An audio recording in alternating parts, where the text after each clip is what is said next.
There's a lot of threat and fright and worry about what does this mean for my job or the future of my kids' jobs. We've seen what technology can do, and usually it creates new jobs, different jobs. Welcome to the Best New Ideas in Money, a podcast from MarketWatch. I'm Stephanie Kelton. I'm an economist and a professor of economics and public policy at Stony Brook University. And I'm James Rogers, a financial columnist at MarketWatch. Each week, we explore innovations in economics, finance, technology, and policy that rethink the way we live, work, spend, save, and invest. Stephanie, can you believe we're over halfway through the year? I can't. It flies by, and then I go into the store and I see Thanksgiving and sometimes Christmas stuff out, and I can't. Well, today we're bringing you an episode focused on the big ideas that are going to shape money for the rest of the year, where we've been so far, and what to expect as the second half of 2023 gets underway. This is a follow-up to an episode we did at the end of last year, where we took a look at the year in review with MarketWatch's Editor-in-Chief, Mark DeCambre. We talked about a lot of different ideas, but here are a couple of highlights. Student debt cancellation.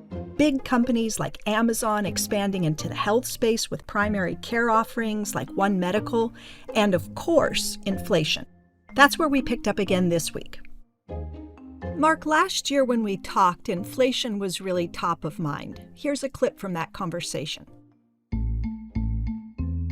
So, Mark, we've talked about student loan relief and these tectonic shifts in healthcare, but as 2022 comes to an end, what else is on your mind? I'm thinking about tightening and inflation as the new ideas, or I should say, old ideas that have become new again. And I think this is the year, the period even, that case studies are going to be made of, and historians really they dream about this sort of setup that we're seeing now from an experiential standpoint and an experimental standpoint. You know, what happens after a decade-long period of economic expansion engineered by hyper-low interest rates? And if the best new idea, in my view, was of the past 10 years, was zero interest rate policy, the battle against inflation is going to be the story of the next decade. So, Mark, what do you make of that? I think the idea of inflation certainly became a pretty closely watched issue for investors and for the average person. We have tried to, certainly in MarketWatch, track it pretty closely with focuses on food inflation and housing inflation, all those concerns that would be relevant to the average person. But I think for the most part, we were on point in terms of expecting that this would be a centerpiece of many of the challenges in 2023. So I guess kudos to us. Yeah, definitely kudos to us. Inflation was a huge story. And since we spoke last, the Fed has raised interest rates a lot. The Federal Reserve has raised its key interest rate for the 11th time in 17 months. Took a brief pause, but they've got the interest rate in the range of 5.25% to 5.5%. That's the highest it's been since 2001. We've heard Jerome Powell reiterate that the goal is to get inflation all the way back down to 2%. We at the Fed remain squarely focused on our dual mandate to promote maximum employment and stable prices for the American people. My colleagues and I understand the hardship that high inflation is causing, and we remain strongly committed to bringing inflation back down to our 2% goal. We're close, but there's still some distance there. So the Fed is saying, we may have to raise further. Some economists think maybe the last rate hike was the last rate hike. And so, Mark, where are you on this? Do you think we're at or very close to the end of the tightening cycle? These are very complicated issues, right? So the whole notion of how you navigate inflation and whether or not the Fed is doing the right job and on the right track. All respect to Jerome Powell and the folks trying to manage that situation, because it is not an easy one, but have they mightily battled against inflation, the foe that it is? I would say yes. I think by many measures that we've looked at so far, CPI, Consumer Price Index being one of them, we're around 3%, certain measures. So it would seem that we're close to the 2%. Will the Fed be satisfied? I don't know, because right now it seems we could perhaps declare victory, or should we be saying, not enough, you got to get to 2%, and risk also pushing us into recession? By the way, that's also something we talked about last year, right? The belief that the Fed would have to push us into recession. And I think there's really robust debate about where we are now. Recession hasn't come in 2023, and now there's a greater expectation that it will come in 2024. I mean, we dedicated an episode to it around this time last year, but obviously these conversations are still ongoing. Stephanie, what's the latest thinking on this? Well, a lot of people are revising their expectations based largely on the fact that, we got a lot of additional support coming in through fiscal policy. We've talked about this on the show before, things like the CHIPS and Science Act. President Biden just signed a bill into law today boosting domestic semiconductor production and research in the United States.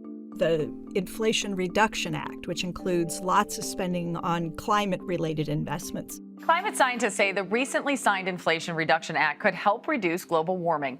The historic climate bill, which was signed into law Tuesday, commits nearly $400 billion to help fight climate change. So because there's been so much support coming from fiscal policy, you're hearing a lot of the big banks say, you know what, we're going to push that recession forecast out into the future. We're going to downgrade the likelihood that the U.S. goes into recession this year. And you are starting to hear a lot of people talk about, this sort of Goldilocks economy. Unemployment ticks down a little bit, productivity growth picks up, inflation continues to decelerate. It's looking pretty good. I think that this is why people are taking another look at this economy and saying, I just don't think it's going to falter this year. Powell has said that the Fed expects a noticeable slowdown instead of a recession, which might, as you say, point to resiliency in economic data. Just wondering, if any of you had interesting conversations with people around issues of consumer spending, because, I'll talk to people working in certain industries, and the sense I get is that people are being careful with their spending, but it hasn't stopped, it hasn't ended. It does seem to be slowing down rather than kind of falling off a cliff. That's the sense that I'm getting. Well, I think that's what we're seeing in the data. I think Mark probably would agree. The consumer is slowing down a bit, and that's the engine of growth, right? So it depends on the extent to which consumers start to close up their wallets, whether we provide enough drag to actually slow the economy down. But for the moment, the consumer remains pretty resilient. I would, in fact, agree with you, Stephanie, on those pieces. I will say that a lot of the fiscal measures, those policies have, in fact, helped to buffer some of these recessionary or, near recessionary hits. So we are doing better, perhaps, because of some of those policies. The consumer built up a boatload of savings during the pandemic because they had nowhere to go. And you also had the stimulus checks coming in. So that has created a buffer, and perhaps that hasn't always been factored into how things would play out from a recessionary standpoint. So the question becomes, what happens as we go closer to zero on that? What happens to the consumer? That is, I think, a big question mark that people are looking at. And it's also why I think that the predictions for a recession, again, the consumer has been able to defy a lot of these predictions of softening, but I do worry about whether or not that starts to take hold in the coming months. We're already seeing some fragility around also not just savings, but companies laying off people. And we at MarketWatch are closely following how much that impacts the overall labor dynamic. Maybe Jerome Powell is right on this notion that we don't quite hit a recession, though a recession will feel like a recession if somebody loses their job. But we'll see how deep and broad it feels. And that could really come down to how resilient the consumer ends up being, depending on how much savings they have and how we bounce back from any sort of hiccups that we see on a corporate side. The other thing that doesn't get talked about a lot, but certainly is worth paying attention to, AI can have a economic impact that can be perhaps underappreciated on the productivity side. It can also have an inflationary impact, cooling inflation. depending on how things play out and how companies utilize this. But we're watching that closely too, and I think others should also be watching that and how it is absorbed, digested, integrated within companies, because it will be something that has a macroeconomic impact. Now, with regards to this absolute expansion of AI that we've been seeing, at the end of last year, ChatGPT, an AI chatbot from research lab OpenAI, made its debut and it really took off. ChatGPT. Maybe you've heard of it. If you haven't, then get ready, because this promises to be the viral sensation that could completely reset how we do things. So by January, this had more than 100 million users. Since then, we've seen Google and Meta release their own chatbot offerings. Microsoft is an investor in OpenAI. Apple's reportedly working on a so-called Apple GPT. So, Mark, first off, what do you make of how quickly this has all happened? I want to say we called it. We totally called it. Just kidding. I mean, it was the one thing we overlooked, and there's no way I would have anticipated that this would have exploded in the way that it did, especially since AI is something that has existed for quite some time. This Chat GPT element, generative AI, I just wouldn't have predicted that this would have exploded in the way that it has. But I think that has been based on the ability for the average person, and also public access to this technology has been the thing I think that's underappreciated. People can actually start to think about and see that this is something that they could perhaps use within their company, help to plan their business, write up a business model, help with their resume, do some of the things ancillary or otherwise that they would have to hire someone else to do. Those things are actually happening right now. We've gotten an idea of what this could do. And that's the interesting thing about AI thus far. Mark, one of the things that everybody always talks about when we get into these conversations about AI are the impacts on not just our lives, but our jobs. There's tons of anxiety out there. Who's going to lose their job? How many people are going to lose their job? Is it going to actually result in a net increase in job creation? Because it's going to spawn all sorts of new jobs that we can't even imagine yet. How do you think about all of that? It must remind folks who've been around the industry, not just the technology industry, but just to the emergence of new technologies, of personal computers, of the web, the internet, Every time we come across a technology that seems to have the potential to take jobs away, there's a lot of fret and fright and worry about what does this mean for my job or the future of my kids' jobs. I don't know. I mean, I harbor some of the same concerns, and a lot of our listeners have some concerns and questions about that too. What should I be studying now? Does an English degree still matter? Again, all legit questions, but we've gone through these periods before. We've seen what technology can do, and usually it creates new jobs, different jobs, right? So it's hard to say. I think the big questions are, if I'm going to school now, where should I put my money in terms of new jobs? And I think that's the open question. I think we'll be exploring that, in the future in terms of where are the areas which will prosper the most.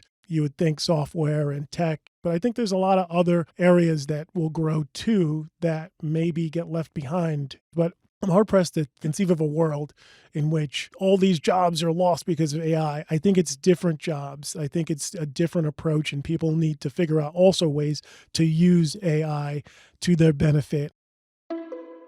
Coming up, how will different industries adopt AI? Plus, which other big ideas will continue to shape the year in money? That's after the break.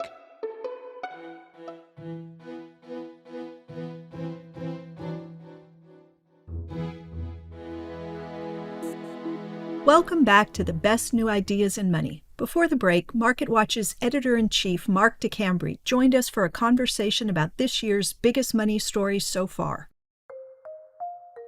We talked about one big story we got right, inflation, and one we didn't see coming, AI.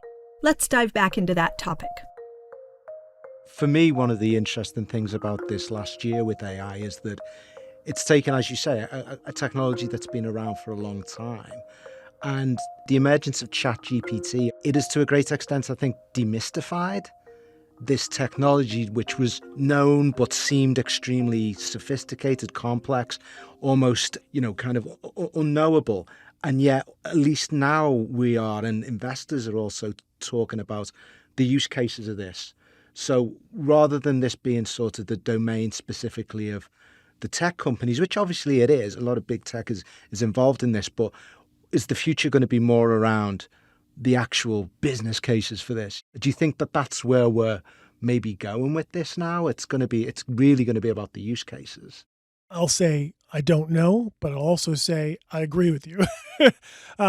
Steve Jobs used to talk about a concept called the killer app, right? So a killer application. And the killer application is in my view of it, my interpretation of it, is something that allowed the person the use of a technology that otherwise seemed super sophisticated on the back end, but on the front end, on the user interface component, they had no knowledge of what was happening. They could just use it. It just worked, right? And that's the inflection point for AI. The point at which a technology just works is the point at which you get that explosion, that parabolic move in adoption or parabolic move in, hey, I could use this. What do I do with it? And where everyone's scrambling to figure out ways to integrate it. So I think that's the important thing. I think you'll see little pieces of it. So I just think it's a matter of different industries either looking at the ChatGPT model and figuring out their own spin on that, or figuring out an AI model that works for them. But everyone is experimenting with this thing. Ultimately, the spark for it all is a technology that reduces that tech friction point, right? The point at which you're like, oh, what do I type in? No, it's just you type in a question, it gives you an answer. That's like as simple as it could be. That's usually when you get those big moves. And we'll see how things continue to play out. But there's a lot of potential and more questions for us than answers. Okay, Mark, we have just a little more time left in the episode. Are there any other money stories you want to mention that will continue to be important in the second half of the year? Yeah, let me run through two that come to mind. I'll run through the first one, which is housing supply. Continues to be an ongoing issue. It's certainly something I've talked to a lot of experts who cover the real estate space about, particularly residential housing. We're already seeing some creative solutions in terms of rezoning. That's going to continue to come to a head, and we need to watch that space, particularly as we recognize that there are shortages, and we also recognize that there are some challenges that are coming up on the commercial real estate side where people are thinking about, repurposing mall space for residential use and how that plays out. That will be a very interesting space to watch. So that's one area. The next area, the second big thing, and I think this is the thing people should really be paying attention to, is extreme weather. And not just here, but across the globe. And I think one of our journalists that covers this space, Rachel Beals, put it really eloquently. This is perhaps the first year in which changes in climate have felt personal. And I think that is going to continue to be an issue, not just around the heat, and how the heat will impact a host of other issues, including, changing hurricane intensities and cycles, population dynamics, this air quality issue, which if we're talking about heat and we're talking about also wildfires, and we've seen that play out. Firefighters are battling a devastating forest fire near Yosemite National Park in California. It has turned into one of the state's largest fires this year and forced thousands from their homes. 115 million Americans across 16 states tonight under hazardous air warnings and alerts. All of this from the Canadian wildfires. And good evening from here in Maui, where we have just learned that this is now the deadliest wildfire in modern U.S. history.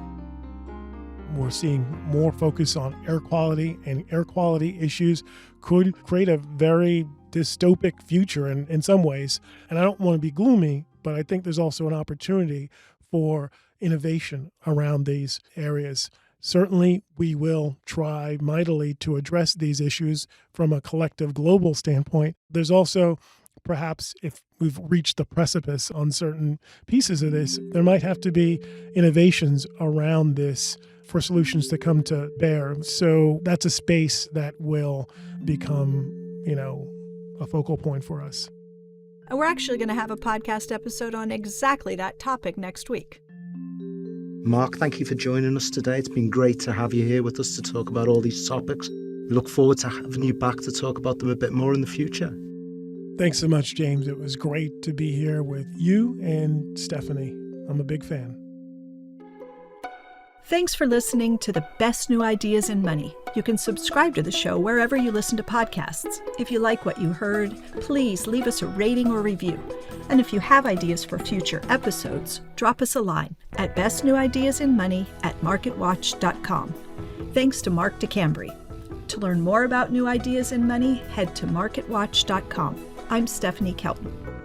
And I'm James Rogers. The Best New Ideas in Money is a podcast from MarketWatch. The producers are Meta Lutzoft and Katie Ferguson, who also mixed this episode. Melissa Haggerty is the executive producer. Mark DeCambre was our newsroom editor for this episode. The Best New Ideas in Money theme was composed by Sam Retzer. Stephanie Kelton is an economist and a professor of economics and public policy at Stony Brook University, and not part of the MarketWatch newsroom. We'll be back next week with another new idea.